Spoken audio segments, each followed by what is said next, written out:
Assalamualaikum warahmatullahi wabarakatuh.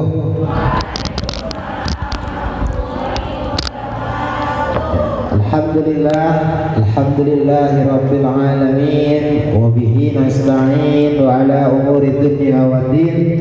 Wassalatu wassalamu ala asrafil anbiya'i wal mursalin wa ala alihi wa sahbihi ajma'in, wa ba'du. Hadratil muhtaramin, para alim ulama, para hujat, para tokoh masyarakat, wabil khusus yang sama-sama kita hormati pengasuh daripada pondok pesantren Salaf Al-Ihsan Al-Muhtaram Al-Mukarram Dr. Hamdas Kiai Haji Ahmad Hifzillah Badruddin Aswad. Sama-sama kita hormati materi pertama yang insya Allah nanti akan hadir, yaitu Al-Ustaz Fahrudin Ahmad SHI MH selaku Tanfiziyah Ranting Sukapura, Tanfiziyah Nahdlatul Ulama Ranting Sukapura, dan sama-sama kita hormati pemateri yang juga Al-Mukarram Al-Muhtaram Ustaz Muhammad Asy-Syafani selaku wakil kadin 2 Nahdlatul Ulama Ranting Sukapura, dan sama-sama kita hormati Ustaz Ani, dan sama-sama saya hormati para hadirin dan hadirat yang sudah hadir pada kesempatan pada siang hari ini. Mudah-mudahan kita mendapatkan pahala di sisi Allah Subhanahu wa taala. Baik, pertama-tama mari kita panjatkan puja-puji syukur kita kehadirat Allah Subhanahu wa taala yang mana telah memberikan kita beribu-ribu nikmat, baik nikmat iman, nikmat Islam, nikmat sehat wal afiat, sehingga kita dapat berkumpul bermuajahah dalam rangka seminar keilmuan dalam tema ada apa di balik sarung NU. Salawat serta salam kita haturkan, kita panjatkan kepada baginda Rasulullah sallallahu alaihi wasallam Sayyidina Muhammadin yang mana telah membawa kita dari zaman jahiliyah sampai zaman terang benderang karena ilmu. Dan mudah-mudahan kita kelak sebagai umatnya mendapatkan syafaat usma di yaumil qiyamah. Amin amin ya rabbal alamin.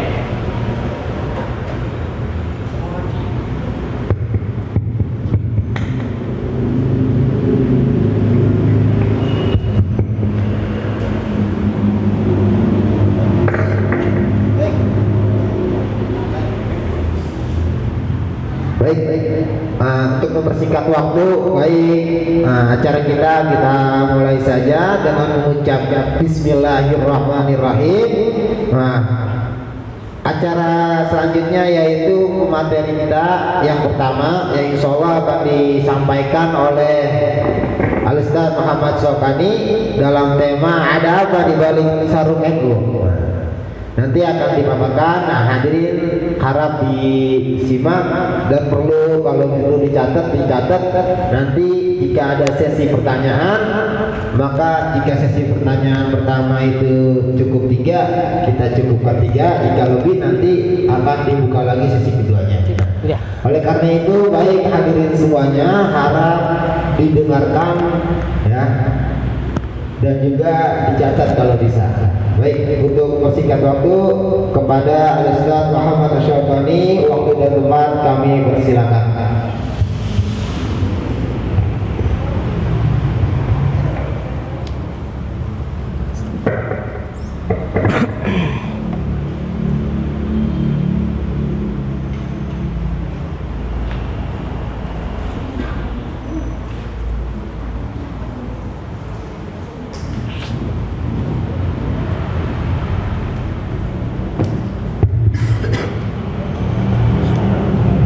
Assalamualaikum warahmatullahi wabarakatuh.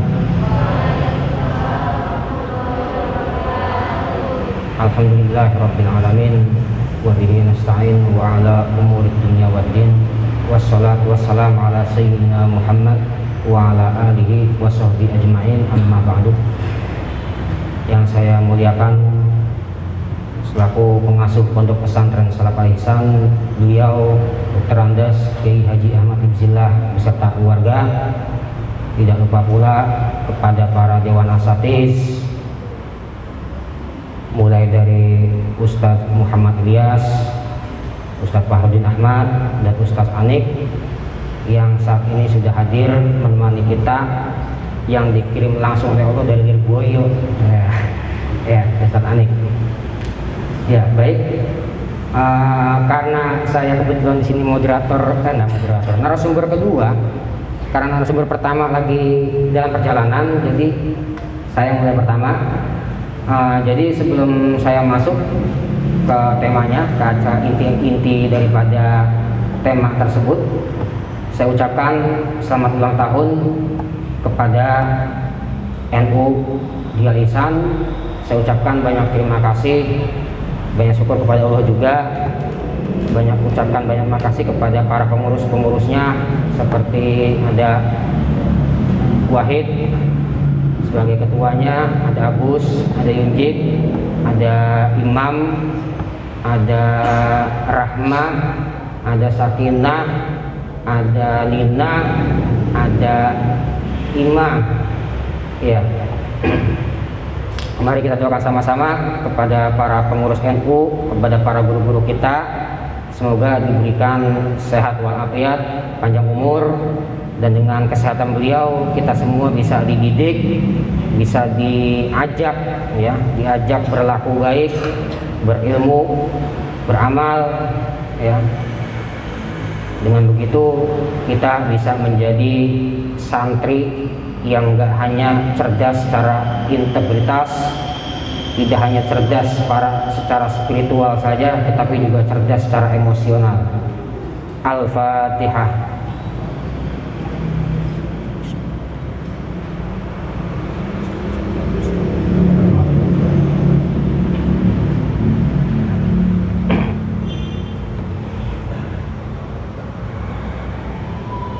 Baik, mari kita mulai di sini dengan tema NU yang keberapa ini? Saya lupa, udah lama banget NU-an ini. NU pertama keberapa sih? 8, 9? 9 ya? 9 atau 8? Yang terakhir kemarin head ya? Masalah head dah tuh. Jadi saya ingat Ustaz Isna aja jadinya. Masalah head ya? Masalah ini Wahabboy. Iya, masalah Wahabboy. Ya, sekarang kita masuk, ini temanya. Di sini hasil rapat juga kepada para pengurus NU. Akhirnya diputuskan dengan tema ada apa di balik sarung. Macam-macam pikirannya. Mam, ada apa? Ada apa di balik sarung gitu. Kenapa ada apa di balik rok gitu? Enggak gitu ya, Mam ya. Kenapa ada apa di balik sarung? Oke. Sekarang kalau kita lihat sarung itu unik. Kalau dikata anekdotnya Yunjid, dikatakan bahwasanya sarung itu udah ada pemiliknya, udah ada pawangnya sendiri masing-masing. Sarung, ya, dia nggak akan kemana-mana, pasti selalu ikut terus gitu kan. Sarung namanya, bentuknya persegi, nggak kotak, nggak panjang gitu kan. Ya, jadi sarung itu sejarah yang saya pahami bahwasanya sarung itu bukan budaya asli daripada Nusantara. Tapi disinyalir bahwasanya sarung itu dibawa oleh orang-orang Yaman, yang mana pada waktu itu enggak hanya orang Arab aja yang ada di Indonesia, enggak hanya orang Cina aja, tapi juga ada Yaman. Orang Yaman itu kalau di Indonesia pada zaman itu, pada zaman Hindia Belanda sampai zaman Jepang, dikatakan sebagai orang-orang Hadromi. Ya, orang-orang Hadromi. Mungkin dari sana ada istilah kata nama daerah Hadramaut. Ya, Hadramaut. Dikatakan di sini namanya Hadromi pada saat itu. Nah, orang-orang Yaman itu ke Indonesia. Dia enggak hanya berdagang aja, ya, tapi juga berdakwah. Ya, berdakwah. Sama seperti halnya orang-orang Arab gitu kan, dikatakan ada yang bilang Arab itu datangnya sebagai pedagang terus dakwah, sama orang Yaman juga begitu. Ya. Tapi orang-orang Yaman di sini terbagi menjadi dua, ya, orang-orang Yaman. Yang pertama ada namanya Yaman Hadromi Muwallid atau Muwallad, ada juga namanya Yaman Ulati. Artinya kalau Ulati itu Yaman, orang Yaman yang berada di Indonesia emang secara natural, secara genetiknya emang benar-benar keturunan Yaman. Nggak ada hasil silang antara Yaman dengan Nigeria semisal, nggak ada hasil silang Yaman dengan mana, Indonesia semisal begitu. Nah sebaliknya di sini ada Yaman Muwallad. Yaman Muwallad ini pada zaman dulu emang sering kontrak, sering istilah kata sering berbeda pandangan dengan Yaman yang Mulati, yang asli Yaman. Karena Yaman Muwallad ketika mereka berdagang di sini, ya, berdagang di sini di Indonesia gitu kan, dan ketika mereka udah mulai menetap, mulai bersosial dengan orang Indonesia, terus membangun berbagai macam pendidikan, sistem ekonomi di Indonesia, maka mereka mulai menetap nih di Indonesia. Nah ketika mereka mulai menetap, mereka mulai berkenalan nih sama cewek-cewek Indonesia, istilah kata. Iya. Makanya kalau kata orang-orang Amerika dikatakan bahwasanya mereka tuh senang sama cewek-cewek Nusantara, cewek-cewek Indonesia. Kenapa? Kalau cewek-cewek Indonesia katanya itu wangi-wangi. Iya, wangi-wangi meskipun pada kecil-kecil tapi wangi-wangi. Nggak tahu deh, orang barat mungkin bau-bau kali. Ya, jadi begitu karena Indonesia wangi-wangi. Nah, setelah mereka udah mulai menetap, akhirnya mereka bersosial dengan para orang-orang Indonesia. Dari situ mereka mulai menikah dengan orang-orang asli daripada Nusantara, sehingga muncullah Yaman dengan hasil silang orang Indonesia. Ya, maka disebut dengan Yaman Muwallad artinya. Ya, Yaman Muwallad. Ya. Nah dari situlah, ya, ketika mereka berdagang disinyalir bahwasanya sarung itu emang berasal daripada Yaman, orang-orang Yaman yang bawa gitu. Makanya kalau kita perhatiin ada itu Habib Umar kan pada pakai sarung. Habib Umar. Ya, Habib Umar kan nggak cuma pakai gamis doang dia, tapi juga pakai apa? Sarung di dalamnya gitu. Makanya kalau pakai gamis nggak pakai sarung karena nerawang gitu. Udah pakai sarung. Ya, pakai sarung. Nerawang kalau nggak pakai sarung gitu. Ya. Itulah pentingnya sarung. Ya. Terus kenapa ini temanya kita ambil ada apa di balik sarung? Artinya bukan berarti secara harfiah gitu. Tapi di situ ada arti yang secara leksikal, secara meaningnya secara tinggi gitu. Bukan berarti ada pada balik sarung, oh ada ginian nih gitu semisal. Ya, kalau pikirannya orang udah kagak-kagak, ada apa di balik sarung gitu. Pasti udah kagak-kagak gitu. Ya, kenapa kita berani ambil tema ada apa di balik sarung? Ya kita melihat ya, bahwasanya memang kita ketahui sarung itu berasal kan tadi saya bilang dari Yaman hingga sampai ke Indonesia, bahkan seluruhnya udah nyampe ke Mesir, ke Asia Tenggara, Asia Selatan, Asia Utara, sampai ke Eropa, Amerika, orang-orang pada pakai sarung. Dan sekarang sarung berbagai macam jenisnya. Ada sarung yang modelnya tenun, ada sarung yang modelnya macam-macam, motifnya kotak-kotak, ada motifnya songket, segala macam-macam gitu. Ya. Ada yang bilang juga sarung mahal, ada sarung PHS gitu kan, berkedok hukum syariat. Atau ada sarung mangga, sarung gajah duduk, atau sarung apa lagi? Sarung atlas, sarung wakaji bimor. Nah, baik, sarung-sarungnya banyak, macam-macam gitu. Tapi fungsinya apa sih sarung itu sebenarnya? Buat ngapain sarung?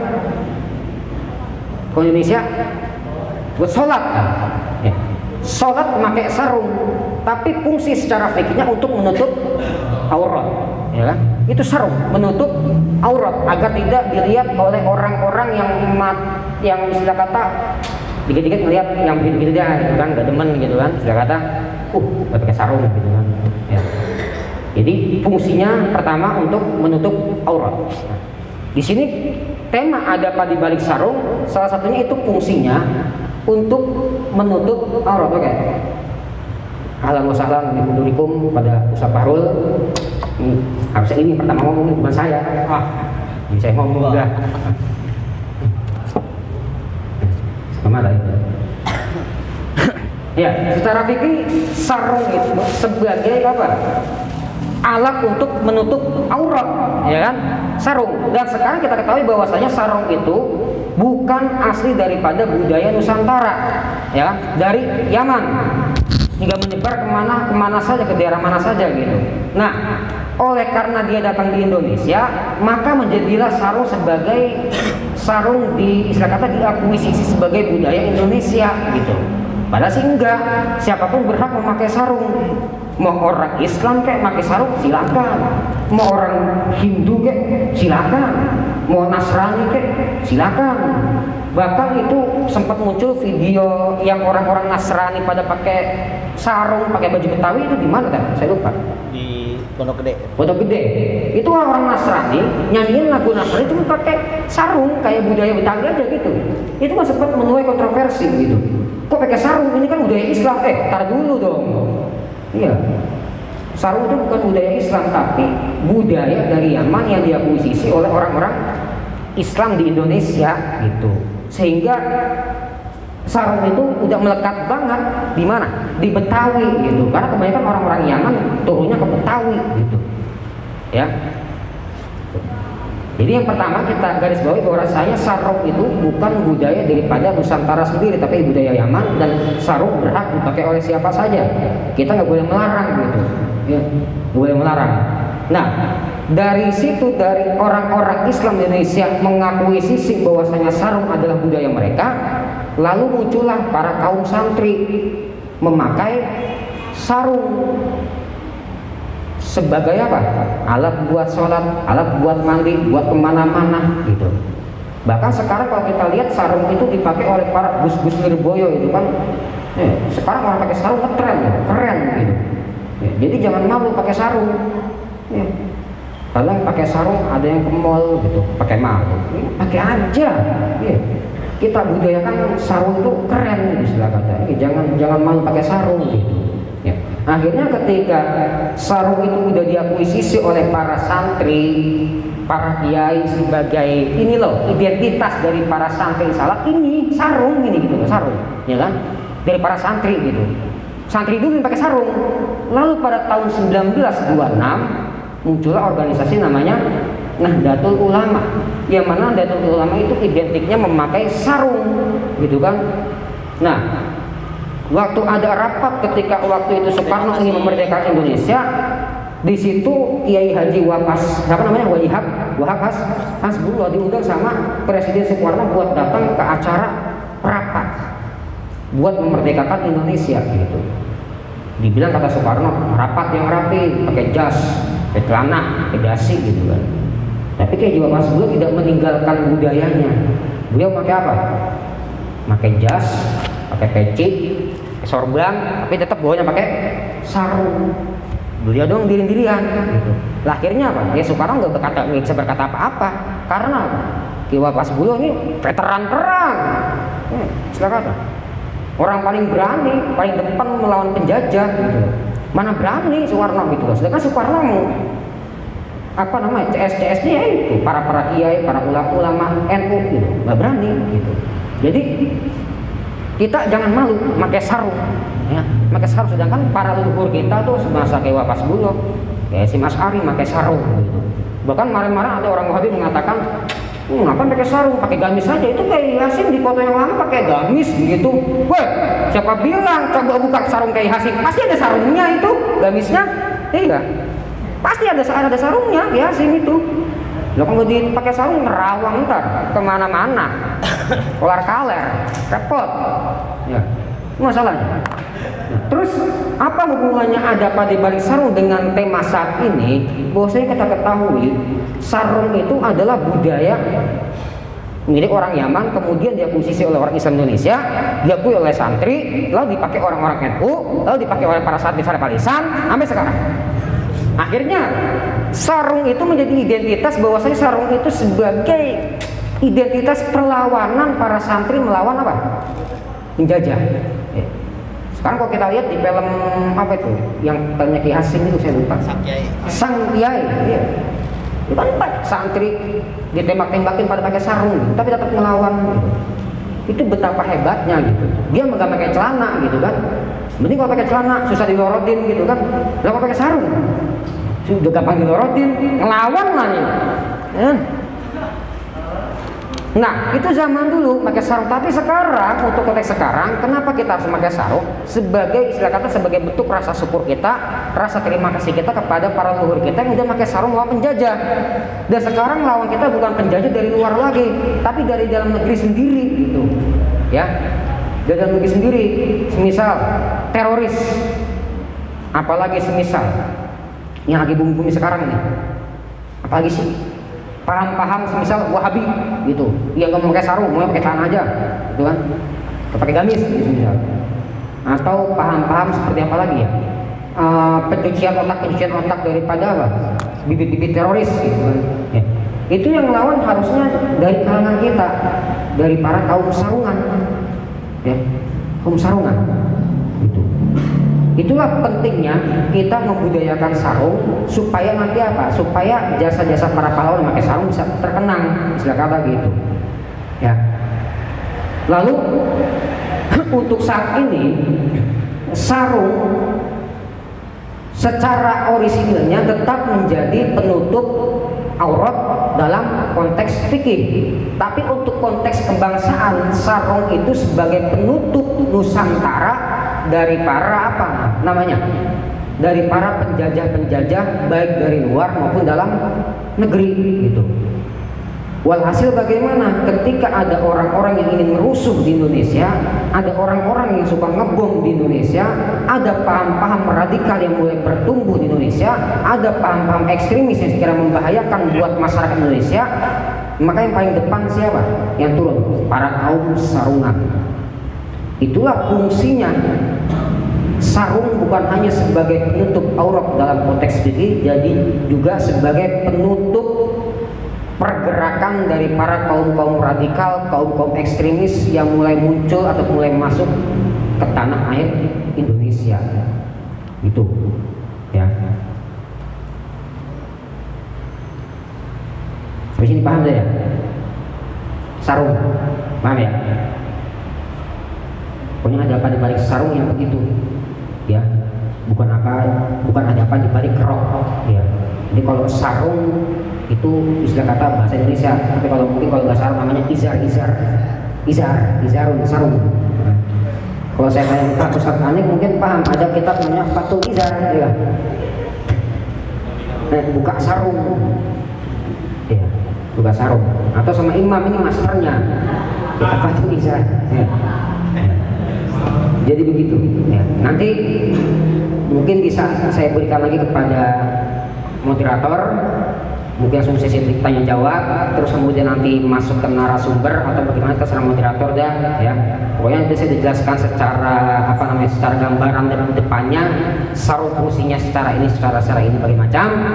Terus nanti bagaimana halangan-halangan segala rintangan yang ada di Indonesia mungkin nanti bisa diterangkan oleh Ustaz Fahrudin Ahmad. Oke, cukup sekian dari saya. Assalamualaikum warahmatullahi wabarakatuh. Waalaikumsalam warahmatullahi wabarakatuh. Terima kasih kami sampaikan kepada pemateri Ustaz Muhammad Syokani. Untuk selanjutnya mungkin kami sudah sama-sama mendengarkan pemateri kita. Nah, jika ada pertanyaan mohon ditulis dahulu, disimpan terlebih dahulu pertanyaannya, ya. Nanti kita bahas satu persatu. Mungkin nanti ada 2 sesi atau memang bisa 1 sesi, ya. Disimpan pertanyaannya yang banyak dari tadi mengenai sarung, ya. Ya, sama-sama kita tahu sarung memang budaya orang Yaman yang diakuisisi oleh masyarakat orang Islam di Nusantara ini. Nah, jadi bukan budaya Islam ya. Selanjutnya juga jadi tadi diterangkan oleh Ustaz Muhammad Syokani bahwa kita kaum sarungan wajib berada di depan, ya. Karena kita sebagai penutup atau penghalang bagi ideologi-ideologi yang bertentangan dengan Pancasila, atau yang bertentangan dengan Indonesia. Sudah dicatat semuanya pertanyaannya. Selanjutnya kita lanjut terlebih dahulu untuk pemateri yang pertama tadi yang kita lengkapkan, yang akan disampaikan oleh Ustaz Fahrudin Ahmad. Tanya dulu ya. Hah? Gabung aja Bapak? Ya, langsung narasumber. Langsung aja narasumber, tar pertanyaan aja dah. Sambung aja. Pada Ustaz Fahrudin Ahmad SHI MHI, pada beliau untuk menyampaikan materi yang pertama dengan tema ada apa di balik sarung NU. Kepada beliau waktu dapat dan tempat kami persilakan.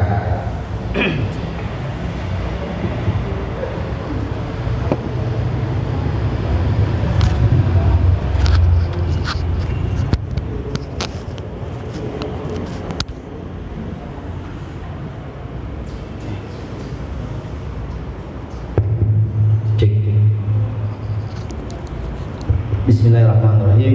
Assalamualaikum warahmatullahi wabarakatuh. Waalaikumsalam warahmatullahi wabarakatuh. Bismillah, alhamdulillah, wassalatu wassalamu ala rasulillah Sayyidina wa maulana Muhammad ibn Abdillah wa ala alihi wa ashabihi wa man tabi'ahu hudaya la haula wa la quwwata illa billah ma ba'du.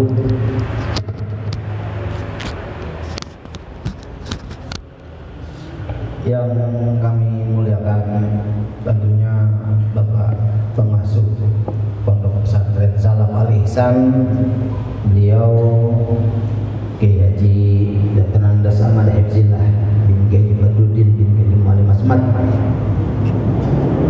juga moderator Ustaz Muhammad Ilyas, juga tak lupa ada pembimbing Ustaz Anik, dan tak lupa ini yang memang seharusnya jadi moderator pertama, biar saya jadi moderator kedua, narasumber pertama, saya jadi narasumber kedua, beliau Ustaz Muhammad Asyaukani.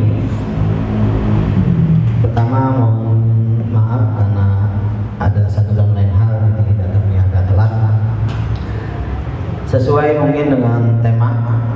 Bahkan saya sebelum tadi ke materi jam berapa tadi kira-kira saya hubungi kontak pengurus, materinya apa ya, ada pada balik sarung ini.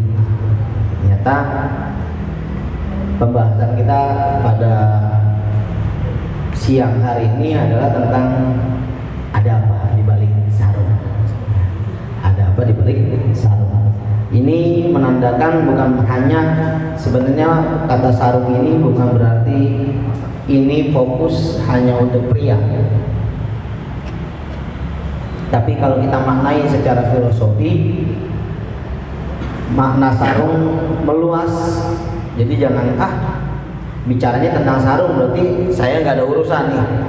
Kalau kata yang wanita, kata yang santriwati, saya nggak ada urusan. Kenapa? Ini urusannya sarung.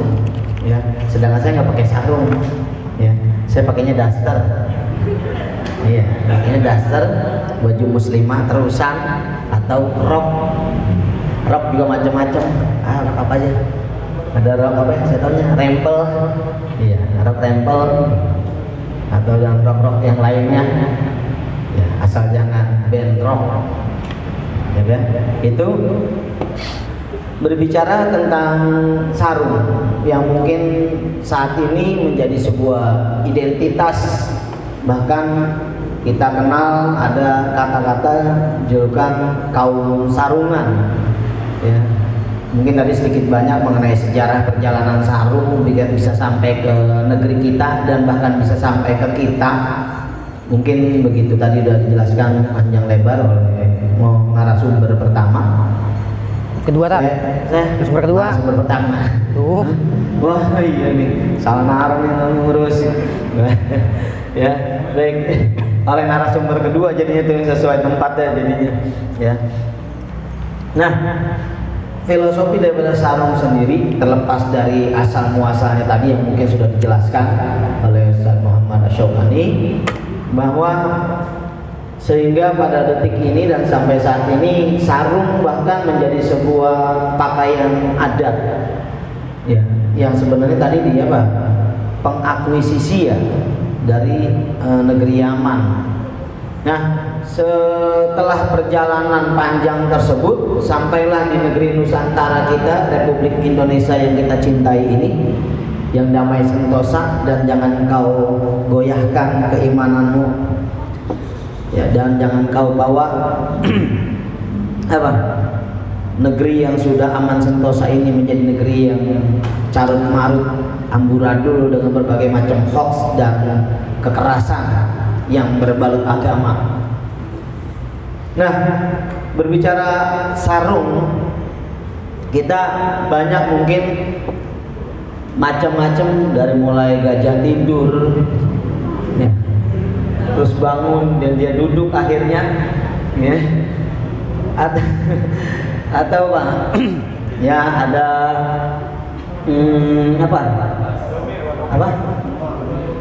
wadomir, ya. Ada wadomir juga, ada HSBC, opang gitu, ya. Jangan ya, sama ada yang BSC. BSC. Oh, BSC. Beskoin dong. Ya. Jadi apa? Macam-macam jenisnya. Belum itu baru apa? Baru dari merek, ya. Jadi tadi wadomir, ya, semuanya ada macam-macam tadi. Itu dari merek-merek itu juga banyak lagi dari motif-motifnya. Kalau kayak kita ada motif salur, ada motif apa tuh itu apa?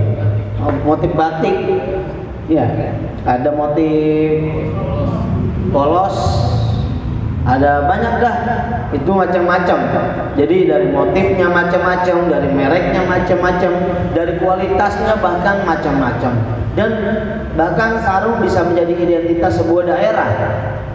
Bahkan misalkan kita kenal ada sarung Samarinda, maka kita kenal sarung Samarinda berarti daerah Samarinda di mana? Kalimantan Timur.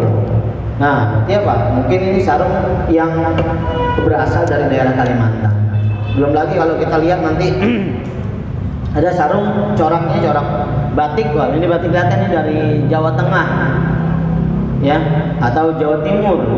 Ada lagi nanti mungkin sarung yang ada bentuknya pewayangan atau apa, jangan-jangan ini sarungnya dari Bali. Dan seperti tadi sudah dijelaskan, dari macam-macam sarung tersebut bukan hanya identitas orang muslim yang pakai, non muslim pun atau di luar Islam pun banyak yang pakai. Karena sarung bukan hanya menjadi identitas agama, tapi sarung menjadi identitas sebuah negara.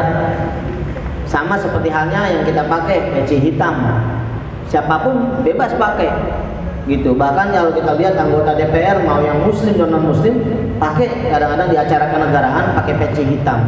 Karena peci hitam ini bukan berbalut agama, tapi ini adalah budaya, menjadi sebuah identitas yang bahkan identitas budaya ini menjadi sebuah kekayaan besar bagi negara Kesatuan Republik Indonesia. Nah, dari beragam corak, merek, bahkan dari beragam daerah memiliki ciri khas sarung masing-masing, maka sampailah kita kepada filosofi daripada sarung tersebut. Filosofi daripada sarung tersebut, sarung yang kita kenal adalah pasti berlubang. Karena kalau nggak berlubang nanti jadinya balap sarung.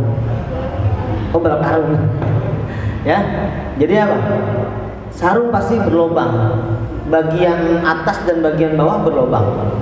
Ya, ada yang model build up nggak kayak baju yang nggak pakai jahitan? Nggak ada ya? Nggak ada ya? Pasti ada jahitannya ya? Iya. Tapi jahitannya itu setengah gitu, tanpa merusak. Pertama itu. Kedua, baik siapapun yang pakai sarung, baik itu muslim maupun non muslim, pasti caranya sama semuanya. Diapain? Dilipat, diikat, dilipat, diapain? Terus diikat. Ya, semua sama. Dilipat lalu diikat. Nah, filosofi daripada sarung yang pertama mungkin kalau kita lihat dari modelnya yang begitu tanpa sekat. Ada nggak sarung pakai resleting? Hah? Ada sarung pakai resleting, itu? Nggak ada. Ya, sarung nggak pakai resleting, gitu ya. Sarung nggak pakai resleting, juga sarung apa namanya, ada kali pakai kancing gitu, kancing kayak baju gitu enggak? Jadi sarung tidak berkancing dan sarung tidak berresleting. Menandakan apa? Menandakan sarung ini tidak mengekang untuk pemakainya. Sarung tidak mengekang untuk memakainya. Coba kalau pakaian resleting, ya, pakaian resleting itu akan membuat kesulitan. Ya kalau lagi masih baru sih oke, seret gitu. Besok begitu resleting udah longgar gimana kira-kira? Ditaikin seret gitu. Baru maju ke depan disuruh nulis sama ustadznya depan kedodoran. Seret. Ya. Takutnya saat sebenarnya resletingnya udah mulai koslet ini gitu. Belum lagi kalau pakai kancing. Kira-kira begitu kancing satunya lepas, ini sarung bisa kita pakai enggak? Enggak, sama kayak halnya kita pakai baju, satu aja kancingnya copot, enak nggak dipakainya? Enggak, takut kelihatan kemana-mana. Apalagi modelnya sarung gitu. Mau sletingnya di depan kek, sletingnya di ala pinggir kek, itu bukan sebuah modifikasi yang bagus untuk sarung. Berarti menandakan apa? Sarung tidak mengekang untuk pemakainya. Kalau sarung tidak mengekang untuk pemakainya, berarti menandakan sarung harusnya sama seperti pemakainya, tidak boleh dikekang di dalam kehidupan. Jadi jangan ada kekangan, jangan juga ada tekanan. Kalau sarung dipakai apa tadi? Kancing, ya. Kalau badannya yang modelnya XXXXXL, gimana kira-kira? Putus, ya, semuanya tuh kancingnya. Nggak enak kan? Emang ada yang XXXXL? Nggak ada kan? Nggak ada kan? Oh, ini standar semua ini kan? Standar semua. Yang tukang makannya juga masih L. Ya. Jadi apa? Standar semua. Ya jadi apa? Itu sarung seperti itu. Fleksibel. Siapapun bisa pakai, dari orang yang umur apa namanya? Dari orang yang mungkin badannya sepapan sampai yang badannya segemblung, ya semua bisa pakai. Menandakan sarung fleksibel, siapapun bisa pakai. Harusnya karena ini sarung menjadi sebuah identitas negara, khususnya Negara Kesatuan Republik Indonesia, kita itu hidup harusnya seperti filosofi sarung, nggak dikekang, diberikan kebebasan. Terus apa? Kultur budayanya bisa untuk siapa aja. Berarti apa? Lebih merakyat dan lebih bisa apa namanya? Merangkul semua kalangan.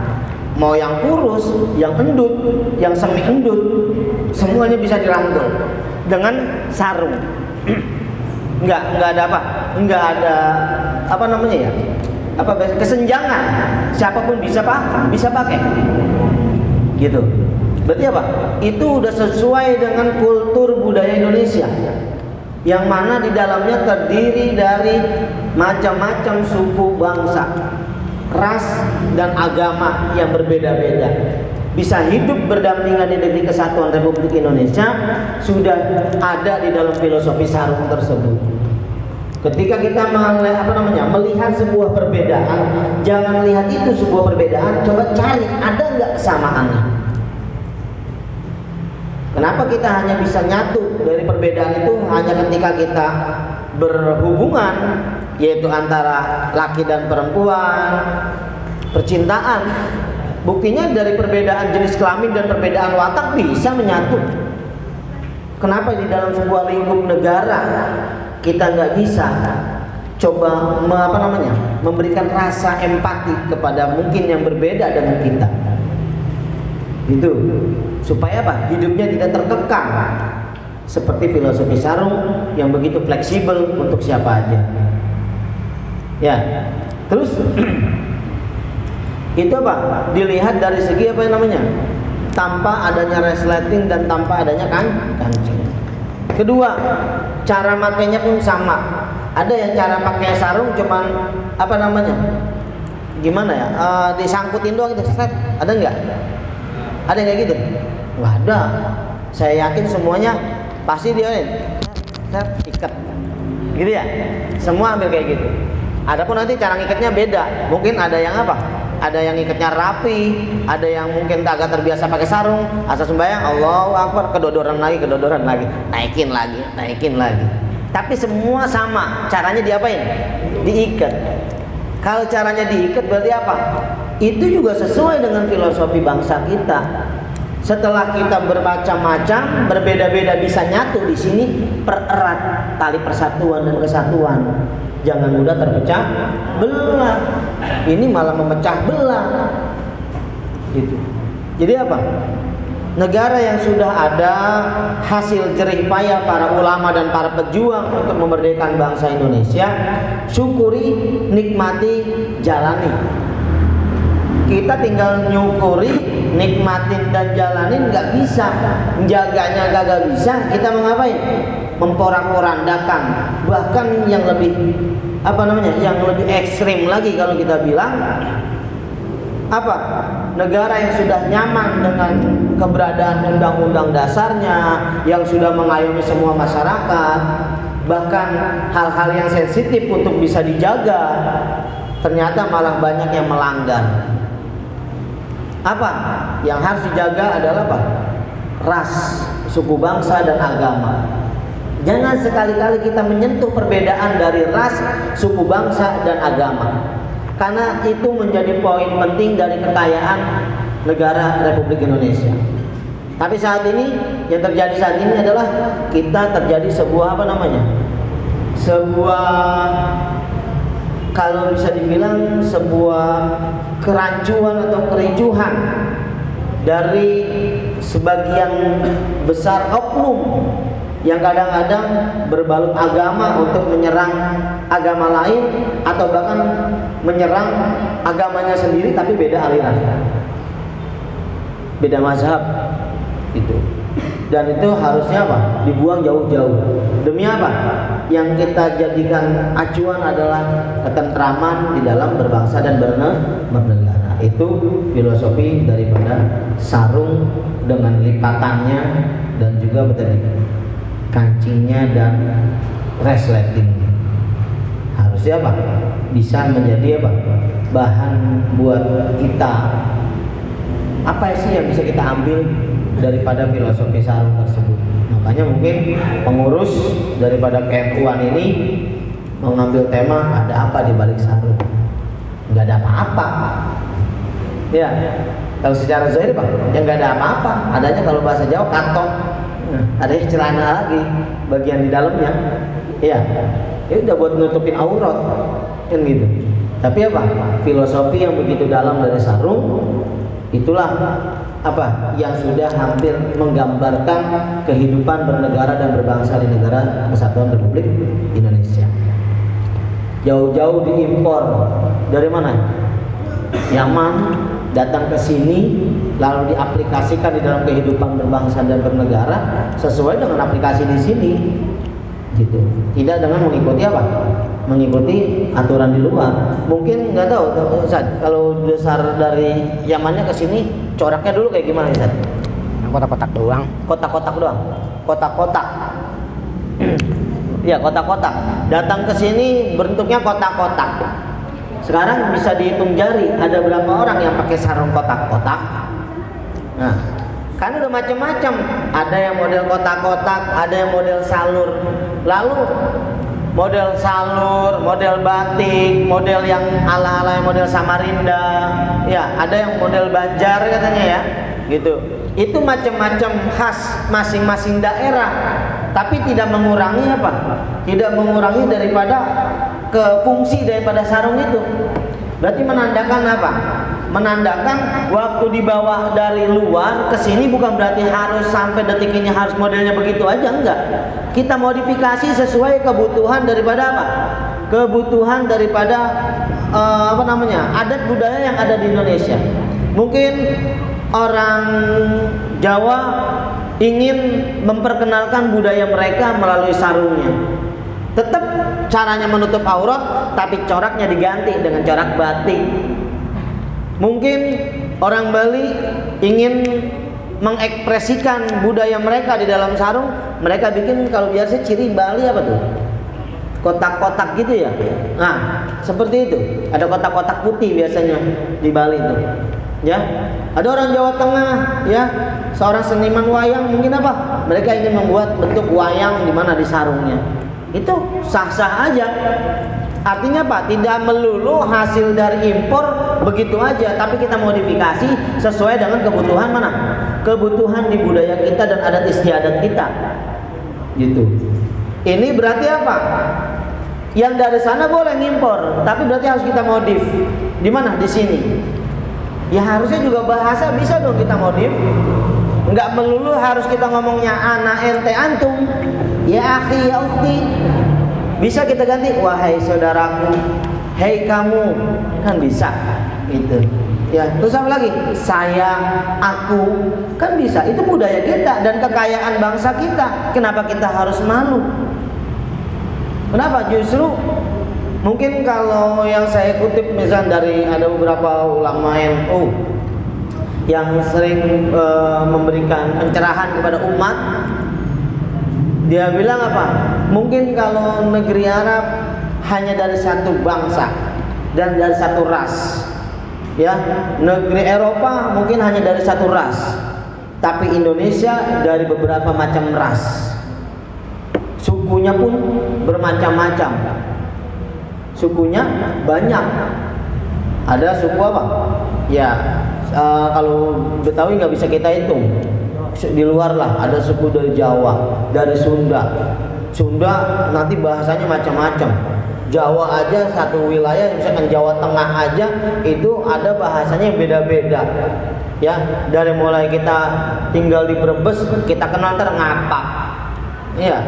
Kita ke Jawa apa? Jawa Tengahan lagi, yang tengah-tengahan dikit bahasanya udah beda lagi. Ada apa? Untuk ngomong lagi, ya kan? Gitu. Lagi mana? Mau ke Jawa Timur pinggiran masih rada halus. Kita sampai ke Jawa Timur yang mendekati Madura, apa sampean? Agak keras, tapi caranya sebenarnya baik, cuman cara sampainya aja. Berarti apa? Bermacam-macam cara dan ragam bahasa, tapi bisa nyatu di negara Republik Indonesia. Itu. Artinya apa? Itu budaya kita. Sedangkan budaya mungkin di luar ya enggak, ya segitu aja. Gitu. Kita harusnya bangga dengan negara kita. Gitu. Lihat misalkan di negara luar yang sering udah pernah saya jelaskan apa? Dari satu aja, nasi. Waktu itu kita udah bahas nasi.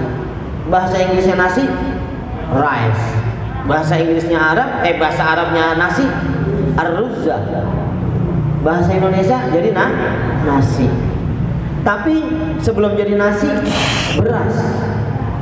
Sebelum beras masih di dalam gilingan, gabah. Gabah waktu masih ditanam, padi.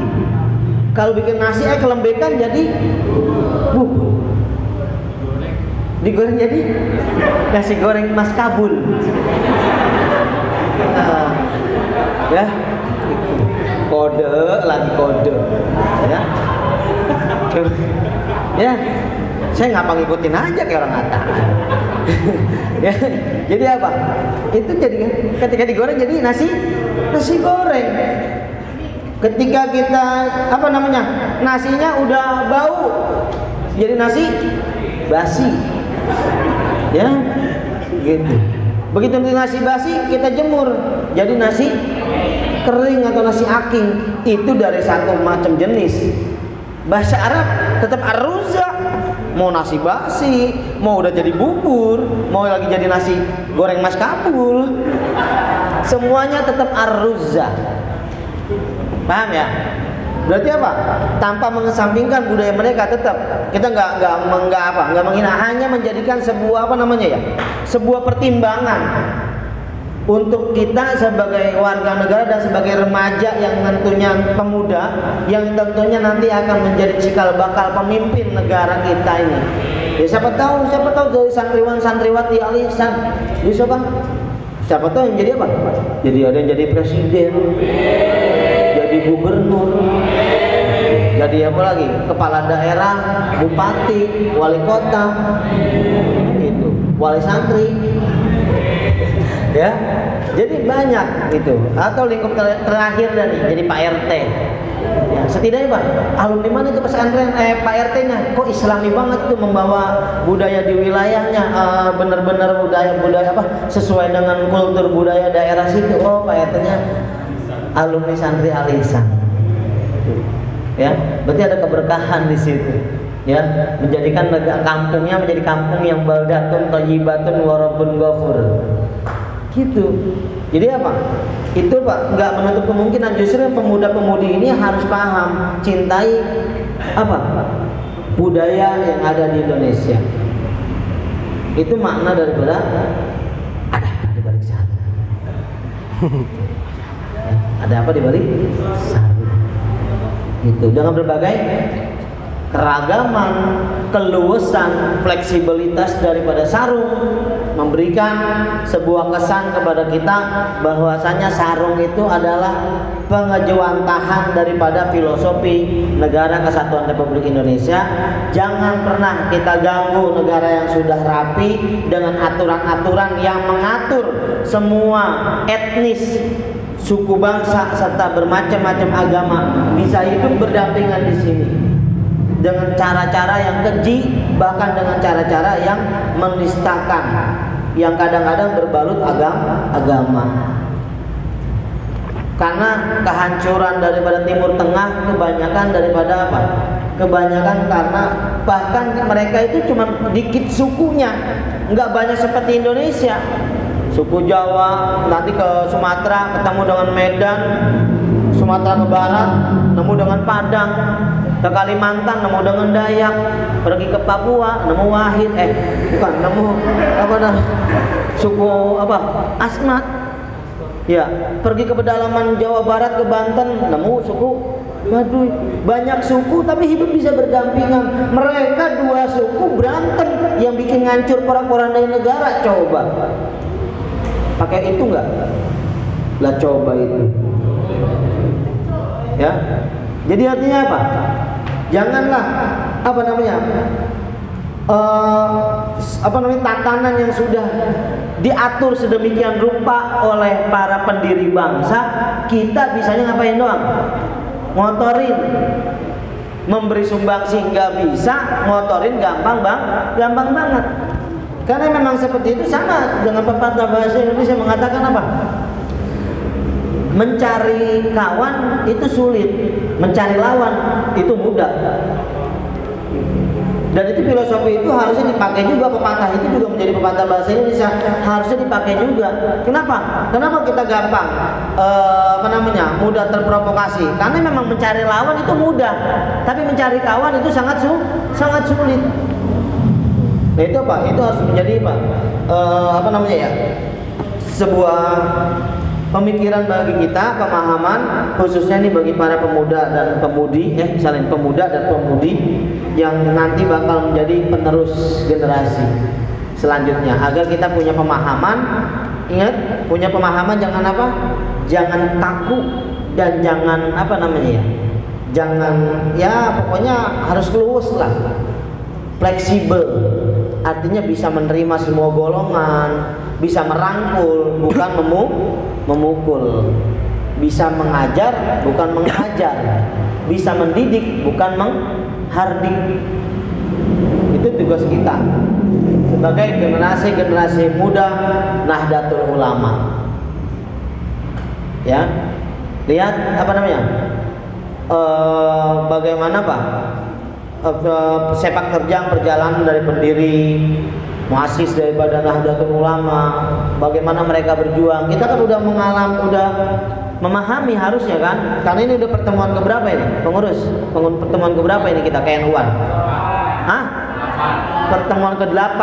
Kalau diadakannya setiap bulan berarti kita udah 8 bulan melaksanakan ini ya. Setiap bulan kan kita adain, kecuali mungkin kemarin selama pandemi kita off.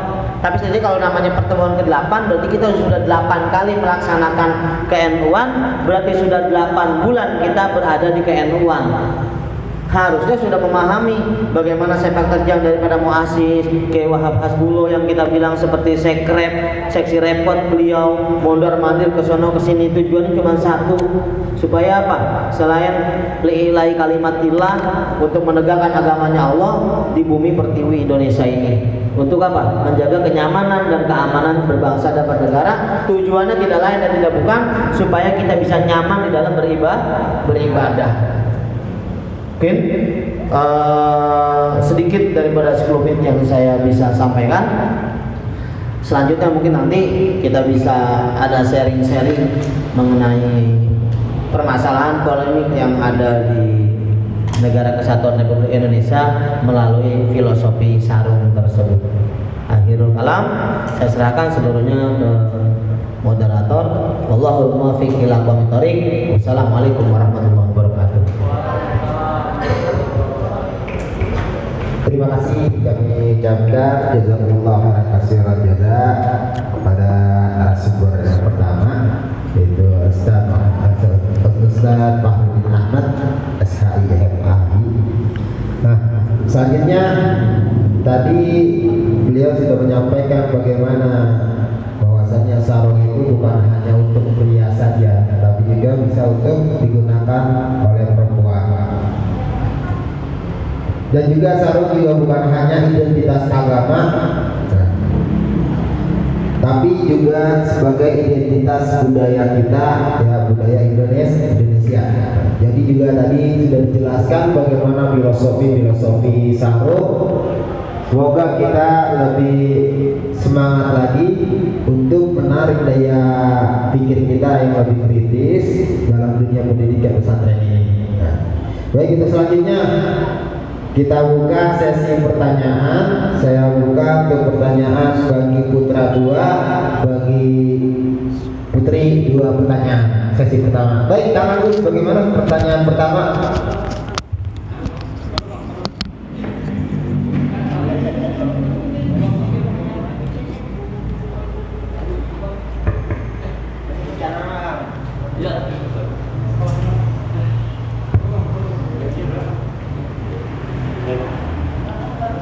Assalamualaikum warahmatullahi wabarakatuh. Mas, saya nanti mau bertanya, sarung model apakah yang mungkin dipandang haram atau makruh oleh agama, baik dari segi motif dan bahan ataupun dari cara penggunaannya? Terima kasih banyak. Assalamualaikum warahmatullahi wabarakatuh. Saya mau dicatat, Ustaz? Iya. Saya lalu.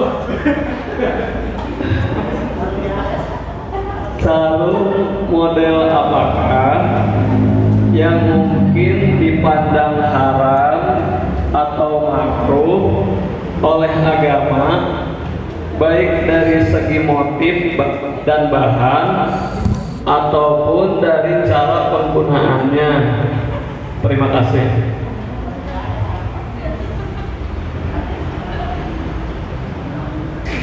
Perempuan sarungan? Perempuan? Terima kasih tadi pertanyaan dari saudara Kang Agus ya. Ada pertanyaan yang kedua, mungkin kita tampung tadi satu pertanyaan yang kedua dari perempuan. Nanya nih. Ada? Oh, nanya. Siapa? Ada. Ayo. Sakinah. Satu pertanyaan. Rahma mana? Rahma itu ada Rahma. Mana Rahma? Ayo, gimana? Sudah dicatat tadi? Dari 2 materi ini pasti ada satu pertanyaan. Gimana? Apa Putra? Ada satu lagi? Ada satu lagi Putra? Ayo. Ada?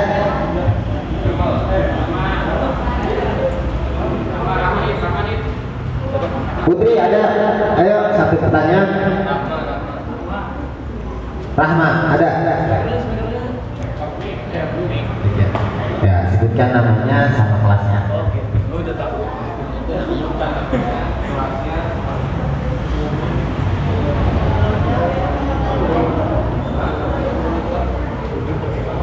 Assalamualaikum warahmatullahi wabarakatuh. Perkenalkan, nama saya Rahma Gatindia dari Hidayah 2. Ustaz, saya izin bertanya, tapi ini keluar konteks, boleh nggak? Boleh. Saya izin bertanya, kan negara Afghanistan Afghanistan itu dikuasai sama Taliban sekarang ya? Taliban. Oke. Terus presidennya aja sampai kabur kan dari negaranya sendiri. Nah, pertanyaannya, kenapa sih Taliban itu mudah banget buat Kenapa Taliban itu mudah banget buat menguasai negara Afghanistan dan apakah Taliban itu bakal nyerang negara lain? Apakah negara Taliban juga bakal nyerang negara lain juga? Assalamualaikum warahmatullahi wabarakatuh. Salam. Belum kecatat Tata sama itu tuh.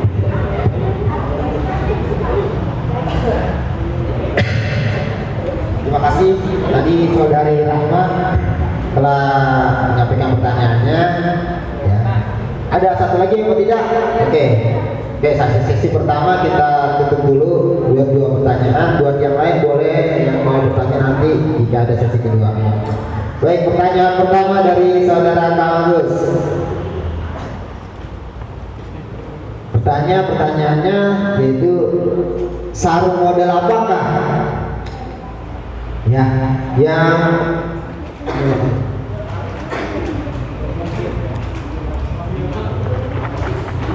sarung model apakah yang dipakai Yang dipakai lah Mas?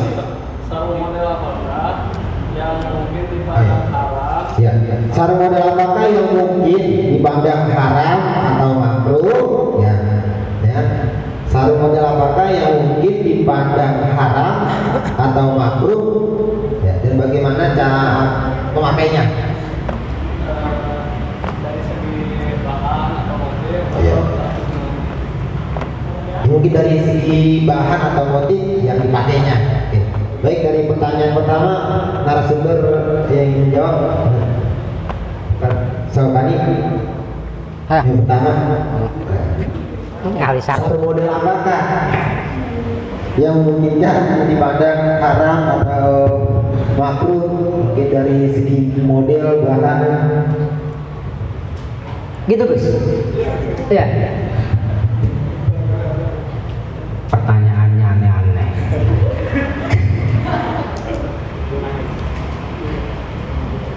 Sebenarnya gini, sarung model apakah yang dipakai haram atau bisa dipakai untuk hukumnya makruh atau gimana lagi? Sarung model apakah yang mungkin dipandang haram atau makruh oleh agama, baik dari segi motif, bahan ataupun dari cara penggunaannya? Penggunaannya. Sebenarnya gini. Pertama kita lihat sarung itu adalah produk dari budaya, ya kan? Dan agama itu istilah kata tidak bisa dijadikan acuan untuk menentukan haram, halal, wajib, sunnah. Tapi yang menentukan itu pelaku daripada pemeluk agamanya. Dia menentukan itu gitu. Mereka yang pada beristimbat gitu kan, menggali hukum gitu. Sebenarnya masalah hukum ini tahu sebenarnya. Pagi pojok tahu juga gitu kan. Ya. Tapi secara garis besarnya begitu. Selagi kita memakai sarung, nggak ada kata haram, ya kan? Apapun barangnya yang kita pakai selagi itu baik, ya nggak haram. Ya. Mungkin yang bisa dikatakan makruh, misal pakai sarung bercorak tengkorak, misal, atau bercorak ada gambar, misal anime lagi telanjang, misal Naruto lagi telanjang, misal Tsunade telanjang, misal di sarung, itu yang jadi makruh. Ya. Jadi apapun, bahwasanya gini, saya pernah dapat cerita unik waktu itu. Saya pernah menjadi istilah kata santri, ya pernah nakal juga pernah kan, santri nakal pernah waktu itu. Ngopong. Ya. Ini bukan sarung, bukan. Tapi waktu itu saya punya laptop kan. Karena laptop saya itu sering dimainin sama teman-teman saya main PES. Ya, karena waktu saya di Jogja, istilah kata laptop saya itu udah high power, istilah kata high class lah. Jadi sering dimasukin game apa aja tuh bisa gitu. biar tampil laptop saya tambah menarik, akhirnya ini apa sih depannya nih, depannya ya, mukanya itu bukan layarnya, mukanya itu saya tutup pakai apa, stiker gambar gitu. Pertama gambar anime 3D, cewek pakai gaun cakep banget begitu kan, itu lagi tidur nyamping gini gitu. Jadi dadanya kelihatan gitu kan, tapi nggak semuanya, cuma separuh doang gitu kan ya, karena memang saya suka dengan keindahan begitu.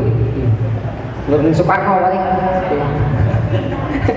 ya, pernah nakal juga begitu. Lah, waktu ketika itu kamar saya betulnya kotak, jendela cuma satu doang. Nah, sial-sialnya saya waktu lagi ngetik tugas itu laptop saya menghadap ke jendela itu terbuka. Ditegur lah sama kiai saya, ngeliat kiai saya, soalnya laptopnya ini bikin malaikat nggak bisa masuk kamar ini katanya. Akhirnya apa? Coba diganti aja. Saya ganti apa? Tahu Kratos? Tahu, kenal Kratos? God of War dalam game itu. Karakter itu kan telanjang dada, berotot, bawa kampak kan. Saya pasang itu, saya ganti. Tetap dikomentarin juga, ini telanjang gambarnya ini. Ini kalau di dalam cewek-cewek bisa berbahaya gitu. Akhirnya apa? Saya udah lepas semuanya ya, nggak pakai gitu-gituan. Jadi gini ya, ketika dikatakan haram itu kan yang lihat orangnya gitu. Jadi kalau saya rasa itu sarung itu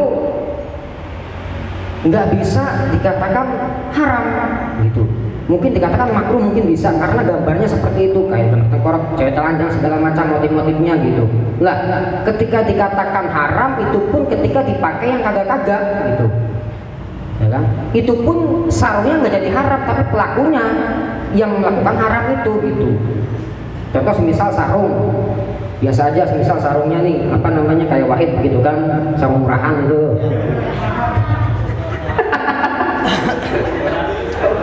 Sorry ya.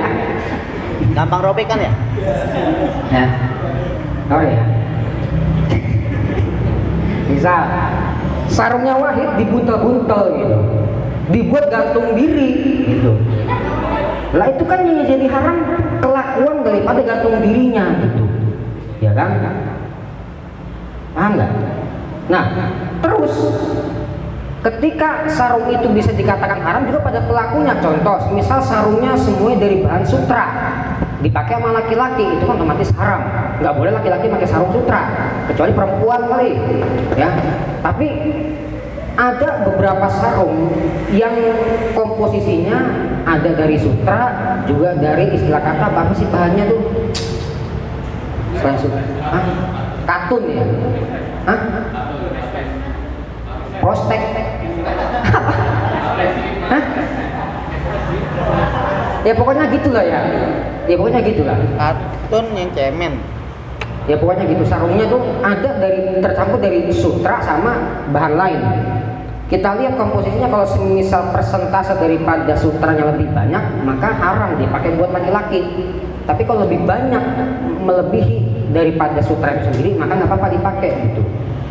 Makanya ada sarung BHS, sarung Tamer, terus sarung apa lagi itu dipakai Ustaz Ilyas, sarung kecubung misal, itu kan ada campuran sutra, ya, ada campuran sutra. Ketika semuanya sutra, maka yang pakai laki-laki haram, itu, ya.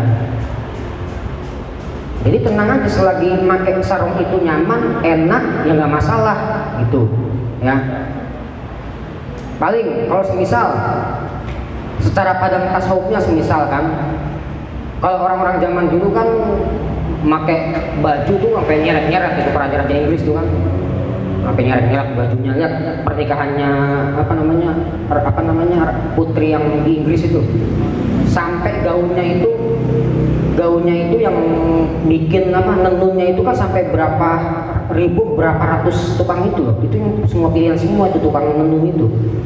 Setiap sejam sekali itu 30 menit sekali tuh cuci tangan, ganti sarung tangan biar nggak kemasukan kutu, sampai segitunya bikin gaun gitu kan. Sekarang kita lihat semisal ada santri Wahid, semisal Wahid lagi nih, sarungnya sarung gituan gitu kan. Tiba-tiba Ustadz Farudin bikin sayembara, siapa yang hafal Imriti dapat sarung BHS misalnya gitu. Enggak. Misalnya itu sarung BHS misal. Akhirnya Wahid menang, dipakailah sarung BHS sama si Wahid. Dalam hatinya sarung BHS nih, pakai di depan dilihatin depannya bikin BHS. Ya. Sombong. Ketika orang udah pakai sarung BHS, pasti dia ngelihat orang yang lain. Sarungnya apa nih? Pasti begitu. Tanya Jim. Begitu kan Jim? Ayo. Ya kan? Ketika udah pakai sarung mewah, barang mewah nih, pasti udah ngelihat. Lihatin satu persatu. Ah, Imam sarungnya mangga. Wahid sarung gajah tidur. BHS. Itu kan membuat sifat khuyala sombong gitu. Itu yang gak diperbolehkan gitu loh. Tapi kalau saya sih nggak sombong karena saya BSE banyak gitu. Iya, saya nggak sombong, udah biasa gitu. Iya, biasa biasa gitu. Nah, tapi kalau kayak kemarin si ada Husen, nah Husen kan baru dapat sarung nih, di sini nih, sarung guys, enak gak pakai sarung gituan? Enak gak? Ada rasa bangga gak? Ada kan, sarung gue BHS nih, cakep nih gitu kan, beda daripada yang lain. Ya itu nyombong gitu. Ya. Sama kayak perempuan, semisal pakai jilbab, mereknya semisal apa sih merek jilbab apa aja sih? Elzata. Hah? Elzata. Apa yang paling mahal apa merek jilbab? Rabani. Hah? Rabani. Iya, semisal siapa ya? Sakinah pakai apa peci dah tuh. Pakai jilbab Rabani, yang lain ecek-ecek gitu. Dilihat mereknya, alah, bukan Rabani. Itu kan masalahnya. Iya, cara mata tasawufnya begitu ya. Jadi sekalipun kita pakai sarung apapun ya, sekiranya kita nyaman ya nggak masalah begitu. Kita pakai sarung yang mahal-mahal pun ya, seenggaknya kita bisa mengolah hati kita supaya nggak sombong gitu. Iya. Jadi sarung itu ya boleh dipakai bagaimanapun boleh. Mungkin ketika hukumnya makruh ketika sarung semisal lagi sholat, belakang sarungnya kan gambarnya apa gitu, semisal gambar tengkorak atau gambar cewek lagi joget gitu, semisal itu yang bisa jadi mantu semisal itu ya. Jadi apapun yang sekiranya bisa bikin orang kagak tenang itu yang jadi masalah gitu ya. Jadi, mungkin begitu kali. Ada lagi nggak seperti itu? Ada lagi yang kurang? Ada lagi yang kurang, ada nggak? Gitu kali ya. Iya, atau kalau lebih jelasnya mungkin bisa banyak Ustadz Parul atau Pak Ilyas atau nanti pojok saya itu. Ya, pokoknya begitu. Ya, jadi begitu. Pakailah, yang penting sarung dipakai. Gitu. Saya sarung dipakai dimanapun berjalan kita pakai sarung gitu. Mau sarungnya apa kayak, yang penting pakai gitu. Ya, itu kan Agus sarung Samarinda Agus bukan Gus? Hah? Nah ya Samarinda kan, saya tahu dari jauh gitu. Karena saya pakar sarung dia ya, nggak tahu. Iya, lo kalau sarung Samarinda palsu pasti ntar dapat berapa bulan nih, pada brodol bawahnya kan. Nah, pada brodol. Apalagi kalau cucinya kagak beres, cucinya nggak benar, pasti apa baunya kalau sarung Samarinda. Iya kan? Iya. Coba kalau kamu pakai sarung BHS, ya, nggak pakai sabun kamu cuci tetap wangi gitu. Dijemurnya beda gitu. Iya. Ada cara jemurnya gitu, lebih cepat lagi. Kamu jemur semisal dibentangkan gitu jemurnya 45 menit udah kering. Beda sama sarung-sarung yang gajah tutup gitu, beda gitu ya. Jadi apapun pesan saya, kita pakai sarung apapun pakailah seenaknya kita gitu ya. Jangan ada rasa menyombongkan diri ya. Bahkan Abu Hasan As-Sazili kan beliau ahli tasawuf tapi orang kaya gitu. Ya, jangan kira orang-orang yang ahli tasawuf itu zuhud semuanya, enggak gitu. Nah, biasa saja orang kaya, iya, duitnya banyak, hartanya banyak, tapi tetap kok jadi wali gitu. Jadi istilah kata tingkat kewalian itu bukan dari bajunya terbang, tapi enggak, tapi dari sini, dari hati kita gitu. Ini dari hati, bagaimana mandang manusia gitu. Ini baru pakai sarung biasa aja dilihatin orang sarungnya begini nih. Wah, mangga, cupuk. Itu. Mas santri Alison tuh udah keren-keren, santrinya pakai BHS gitu, setara dengan ustadz-ustadznya itu sekarang. Iya, gitu. Tapi nggak apa-apa, ya, biar tambah bagus. Memang kalau laki-laki memang harus cakep gitu, harus ganteng gitu. Iya.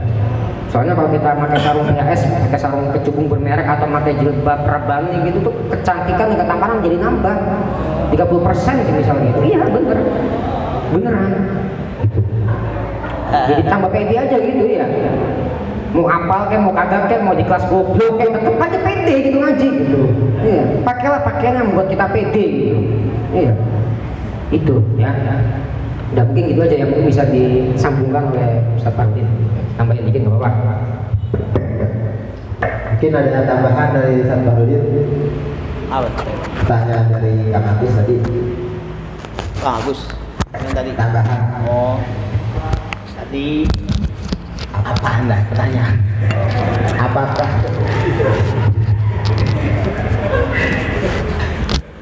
Apakah yang memungkinkan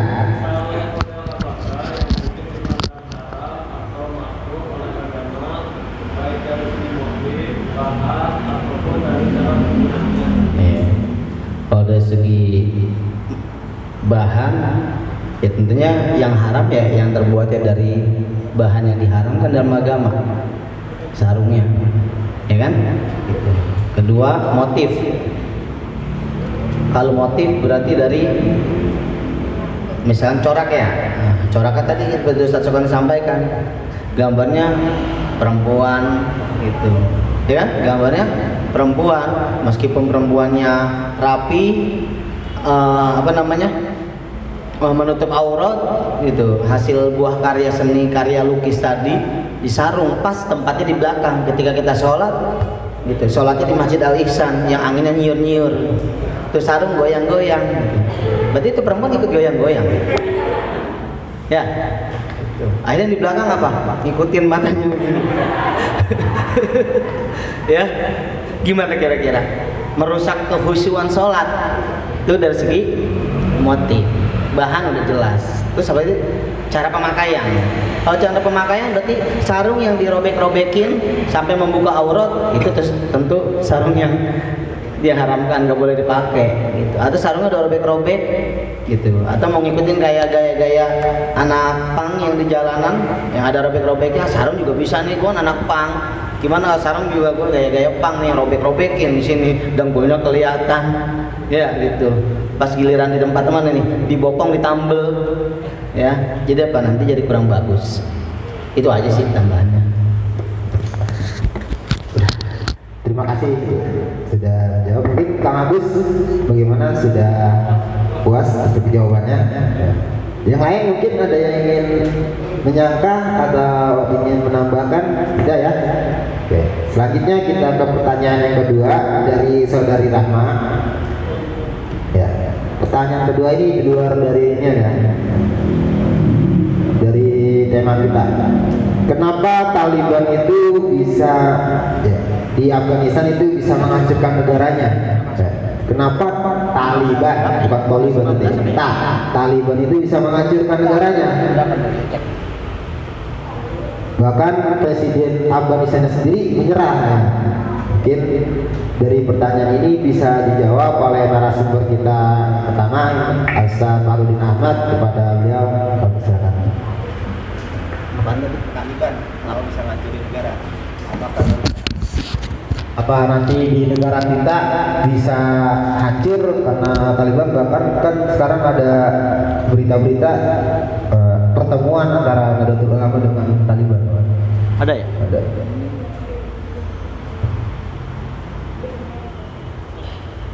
Taliban ini salah satu, kalau bisa dibilang di kita ini salah satu sekte, salah satu pergerakan yang ada di Afghanistan yang saat ini sedang menguasai wilayah Afghanistan. Yang kalau di Indonesia kan kurang lebih, karena dari segi harokahnya Taliban itu kan pergerakan yang ekstremis ya, jadi agak radikal bahasa Indonesianya gitu. Nah, kenapa mereka bisa menguasai negara? Iya, kenapa bisa menguasai negara, bahkan sampai presidennya pun kabur ya. Nah, kenapa seperti itu? Itulah yang dikhawatirkan terjadi di Indonesia yang sudah menjadi PR berat, PR yang sangat berat untuk Nahdlatul Ulama sendiri sebagai salah satu organisasi masyarakat terbesar di Indonesia bahkan di dunia. Karena sampai detik ini di bawah naungan NU dan ada beberapa ormas mungkin yang dalam artian sama sebagai sebuah organisasi kemasyarakatan di Indonesia yang punya tujuan mulia untuk tetap menjaga negara kesatuan Republik Indonesia. Peristiwa model seperti Taliban, tahu apa tak? Ya. Peristiwa seperti Taliban yang terjadi di negara Afghanistan, kalau kita mau memberikan sebuah pemahaman, itu mereka bisa berhasil menguasai pemerintahan, bahkan bisa akhirnya nyampe kocar kacir, istilahnya dah presiden nyampe kabur gitu. Dikarenakan mungkin satu, pinternya mereka untuk mencari cara, mencari sebuah titik lemah dari sebuah negara. Tentunya bukan dari sistem negaranya yang akan yang pertama kali diincar, pasti warganya. Warga didoktrin, diberikan pengaruh, terus direkrut menjadi anggota mereka, sehingga ketika mereka sudah solid, saatnya lah mereka untuk beraksi. Saatnya lah mereka untuk mencoba mengembangkan sayap ke arah tujuan pertama mereka, yaitu politik, tapi tetap berbalut agama. Nah, saya pernah lihat ada beberapa mungkin dari reporter luar negeri khususnya ya, ketika akan meliput mengenai penguasaan Taliban di ibu kota negara Afghanistan.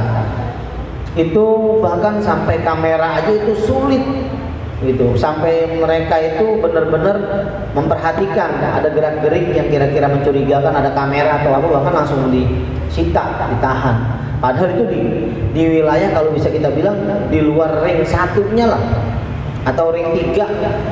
Nggak tahu saya, ring 1 itu mulanya dari depan tempat pusatnya atau dari terakhir gitu. Pokoknya ring 1, ring 2, ring 3. Di luar ring 1, ring 2, ring 3 itu padahal kalau istilah kita bilang wilayah steril ibu kota itu, khususnya yang tempat ke istana negara ya, mungkin sampai di Gambir lah. Ini padahal posisi ini adanya di Pasar Senen misalkan, itu kan jauh dari ring 1, ring 2 atau ring 3, atau di wilayah Cempaka Putih lah yang buat mengarah ke sana. Itu jauh, itu gerak-geriknya sudah dipantau, seolah-olah mereka nggak mau ada kecolongan, dan itu sangat ekstrim. Itu bisa ditanya-tanya, diinterogasi, bahkan bisa diusir sampai segitunya. Karena tujuan mulia mereka bukan katanya mau mendeklarasikan sebagai sebuah negara Islam mungkin, atau mendirikan sebuah negara yang berbalut agama, ya, negara yang dibingkai di dalam syariah gitu. Kalau bahasa kita bilang negara yang syar'i gitu. Itu tujuan utama mereka.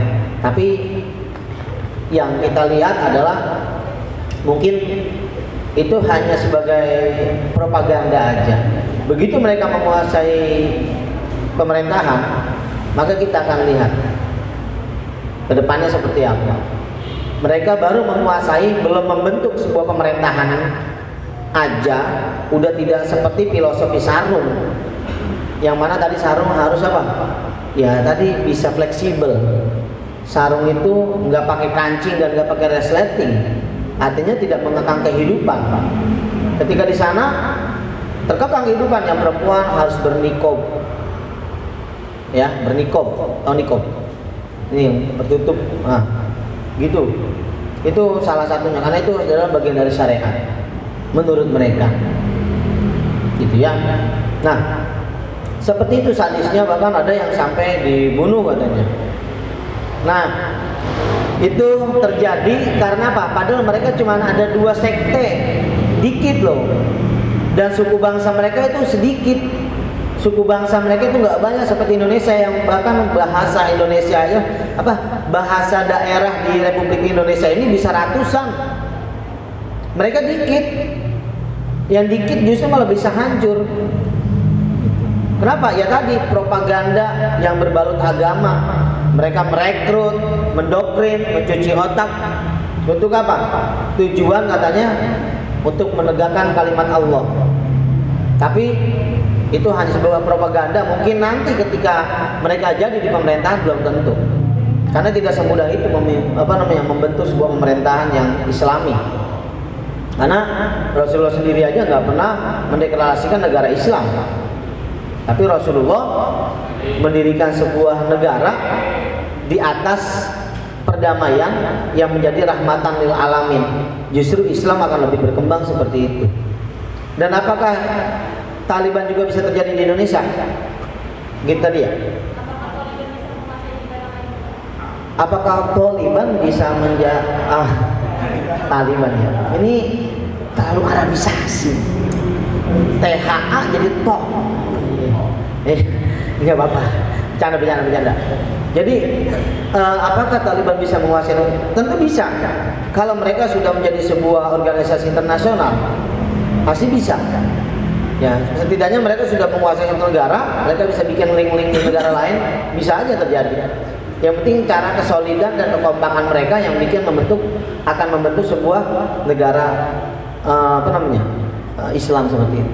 Nah tadi informasi yang saya dapat dari moderator, saya justru memang lagi nggak lihat-lihat berita-berita nih fenomena-fenomena apa. Ternyata katanya NU sedang bekerja sama, mengadakan pertemuan dengan Taliban. NU sedang mengadakan pertemuan dengan Taliban. Saya yakin tujuan mulia dari orang-orang ulama-ulama khususnya atau bahasanya perwakilan Nahdlatul Ulama yang diutus untuk pertemuan dengan Taliban, saya yakin tujuannya tidak lain dan tidak bukan adalah untuk kemaslahatan umat dan untuk perdamaian khususnya di Afghanistan. Itu salah satu bentuk sumbangsi NU untuk dunia internasional. Karena seperti halnya Gus Khalil Yahya Stakuf ya, yang mana beliau sama seperti Gus Dur almarhum, Allah yarham, di mana justru pergi kemana? Ke negara yang logikanya ini dibenci oleh seluruh umat Islam. Ke Israel dia pergi. Ya, dia pergi mana? Ke Israel untuk mengadakan pertemuan apa-apa begitu, seminar. Tapi alhasil ternyata apa? Membawa efek penting. Akhirnya apa? Wisatawan Indonesia yang mungkin pulang umroh, yang mau melihat Masjidil Aqsa, bisa jalan lenggang itu lewat Israel masuk ke Masjidil Aqsa. Coba kalau kita pakai cara-cara yang ekstrim, selalu boikot, nggak mungkin. Dari mana? Indonesia nggak boleh. Mana? Dari Malaysia nggak boleh. Pokoknya nggak ada yang boleh lewat. Tapi berkat perjuangan ke Khalil Yahya Stakuf itu kita nggak tahu. Kita nggak tahu itu kan. Coba silakan dicek. Ada beberapa informasi seperti itu yang akhirnya apa? Wisatawan Indonesia yang pulang umroh, biasanya kan kita tujuannya ke Turki, ke Mesir. Biasanya dulu-dulu bisa ke Masjidil Aqsa, cuman karena waktu kemarin lagi ada peperangan seperti itu susah, ada konflik. Dan salah satu poin dari Kiai Khalil Yahya Stakuf, perwakilan Nahdlatul Ulama yang ikut seminar di Israel, walaupun di sini dikecam-kecam sebagai orang yang anti Islam, istilahnya apa? Orang Islam lagi benci Israel, dia balik ke Israel, tapi punya tujuan titik balik. Ternyata di situ orang Islam malah respect terhadap Indonesia. Ternyata ini nggak tahu caranya bagaimana, tiba-tiba apa? Wisatawan begitu namanya. Dari mana wisatawan? Indonesia. Oh, Indonesia teman katanya. Silakan kalau mau Masjidil Aqsa lewat. Gitu. Akhirnya boleh. Kita kan hanya tahu komplek Masjidil Aqsa, kita belum memahami secara mendalam seperti apa. Sama halnya seperti tadi nih, Afghanistan. Gitu. Kita nggak memahami secara mendalam. Nah ini jangan-jangan pertemuan antara NU dengan Taliban akan menghasilkan sebuah kemaslahatan untuk bangsa. Jangan-jangan bisa terjadi kedamaian di negeri Afghanistan. Coba cek. Gitu. Karena memang sebuah yang NU adalah apa? Bisa merangkul tanpa memukul, ngerangkul tanpa memukul. Kita merangkul semua elemen kalangan, bahkan lawan bisa dirangkul tanpa memukul. Akhirnya apa? Ya itu emang sebenarnya tata cara Rasulullah dan bernegosiasi, dan itu benar-benar dipraktekkan oleh Nahdlatul Ulama. Maka kita akan lihat ke depannya seperti apa Afghanistan setelah pertemuan itu. Gitu. Saya punya keyakinan besar kalau udah NU yang turun untuk mengurusin itu, saya punya keyakinan besar insya Allah akan ada sebuah titik terang, bukan titik buram, titik terang. Gitu. Itu aja, Bang Set. Nambahin. Sesuatu mungkin ingin menambahkan. Ya, ini menambahkan dikit. Bahwasanya konflik yang terjadi di mana tadi itu? Afghanistan, Taliban, bukan Taliban. Ya karena mereka memang saya rasa nggak ada ininya ideologi nasionalismenya seperti halnya kita gitu. Kita udah dibentur dengan berbagai macam penjajahan mulai dari Portugis, Belanda, Jepang, masuk lagi dalam negeri ada PKI segala macam lah, super semar segala macam. Bahasa kita udah dibenturkan berbagai macam tragedi, tapi tetap masih bisa bersatu karena apa? Di dalam tubuh Ibu Pertiwi ada jiwa-jiwa nasionalisme. Sehingga pada tahun 1926 dikuatkan lagi dengan jargonnya hubbul waton minal iman daripada Nahdlatul Ulama. Jadi tambah kuat gitu. Nasionalisme itu kan orang buatan mana sih gitu kan? Ditambah hubbul waton minal iman. Loh ini loh, cinta tanah air adalah bagian daripada iman gitu. Jadi tambah kuat gitu. Iya. Walhasil apa? Kira-kira Indonesia bisa gak kayak begitu? Saya rasa kemungkinan kalau dipresentasikan bisa begitu mungkin 1% doang. 99%-nya itu Indonesia masih tetap kuat gitu. Kecuali nanti Allah yang bakal mengakhiri semuanya gitu. Mudah-mudahan bangsa kita bangsa yang kuat, Indonesia tetap bersatu gitu sampai hari akhir gitu. Ya, yang terpenting ini dari kita sendiri itu sebagai santri, ya rajin-rajinlah mulai dari awal dari sini dari seminar gitu. Ya mungkin dari sini mungkin dari Rahma bisa istilah kata masuk ke Israel kayak ya siapa tadi namanya? Khalilullah ya gitu. Sakup bisa begitu mungkin atau bisa masuk ke Taliban gitu kan. Iya, untuk misi kemanusiaan begitu. Iya.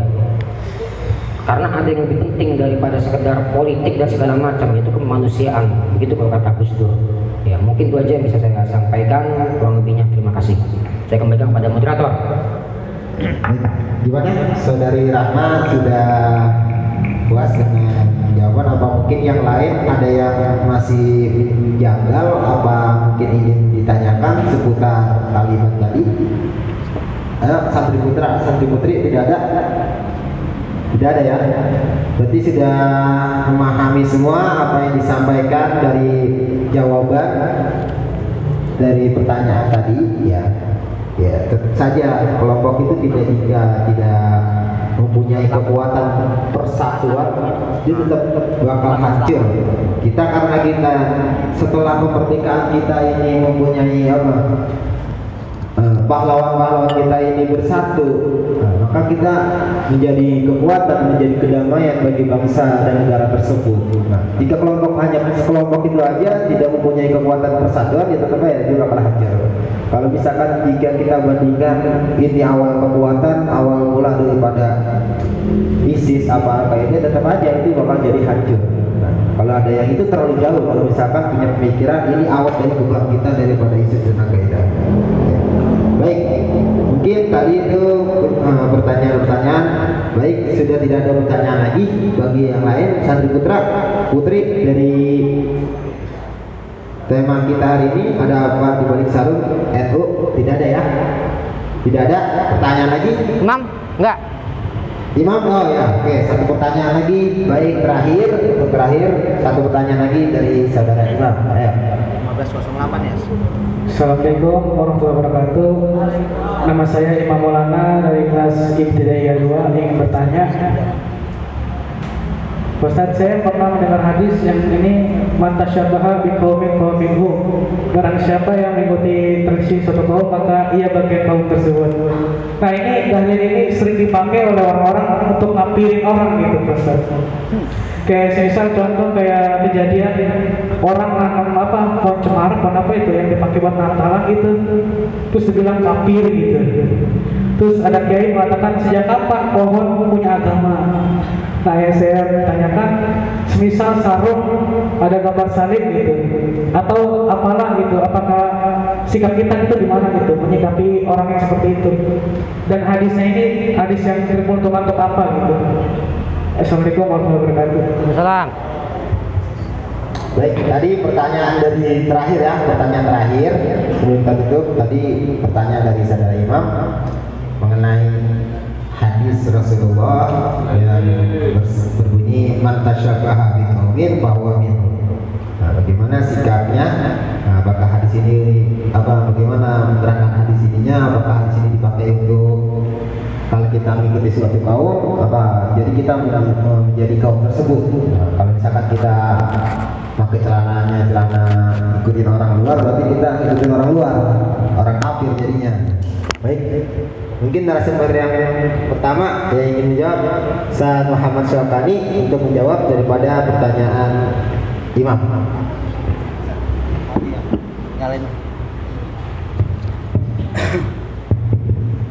Ya, terima kasih buat Imam.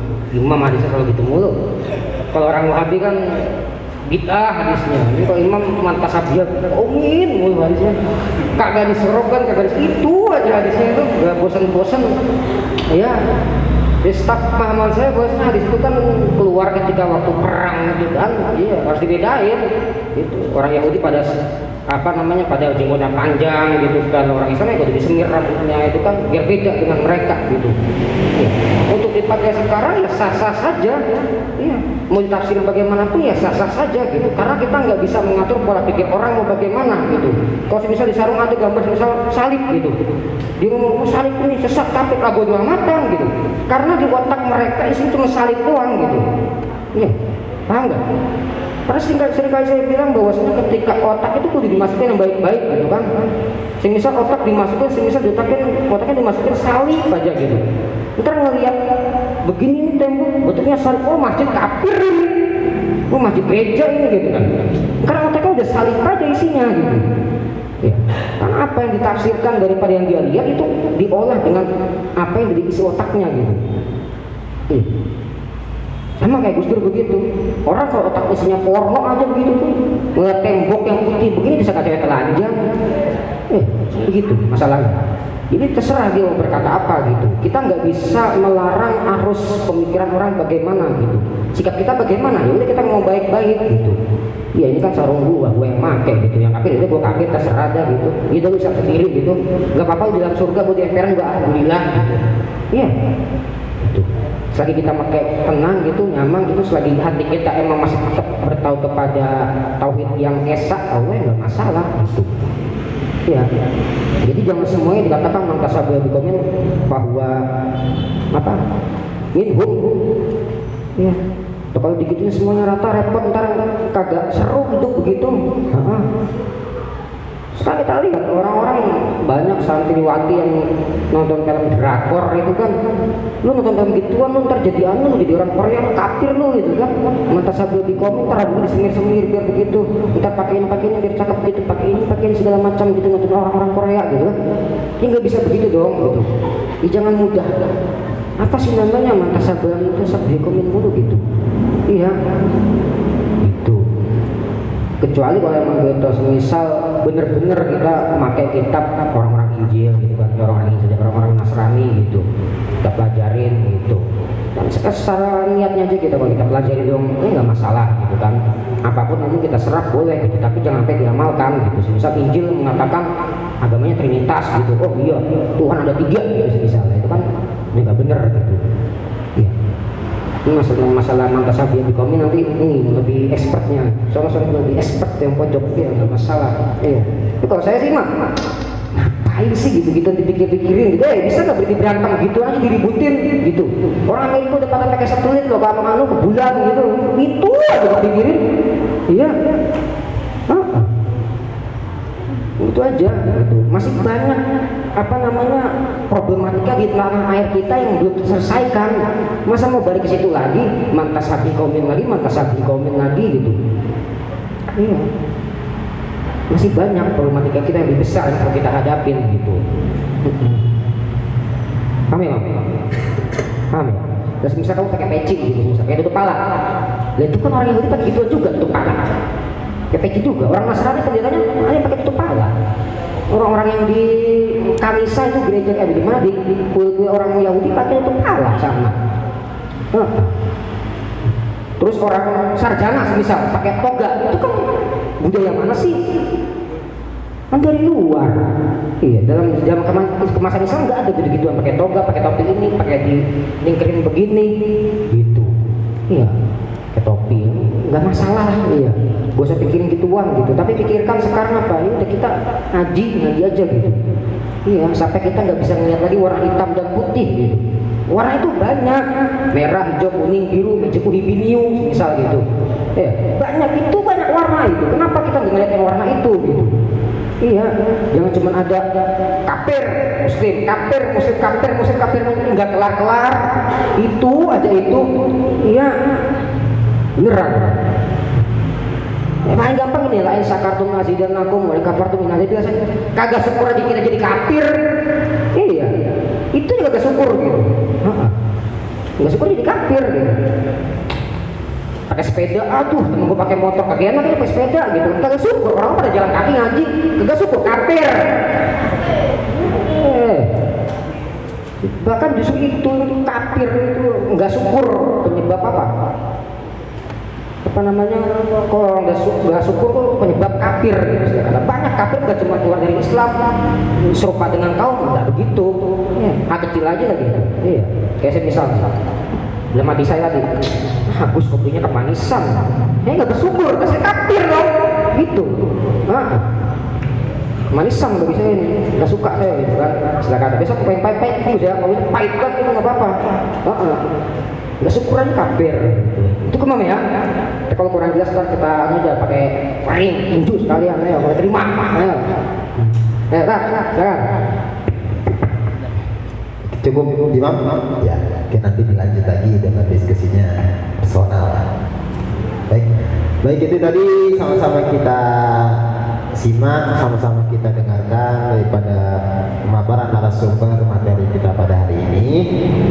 Mudah-mudahan apa-apa yang kita dengarkan, apa-apa yang kita tangkap hari ini menjadi bekal buat kita sebagai generasi intelektual kaum sarungan, ya, untuk lebih melek lagi, untuk lebih inisiatif lagi, buat lebih semangat lagi ngikutin acara-acara seminar. Jangan hanya acara seminar saja, baca buku juga gitu.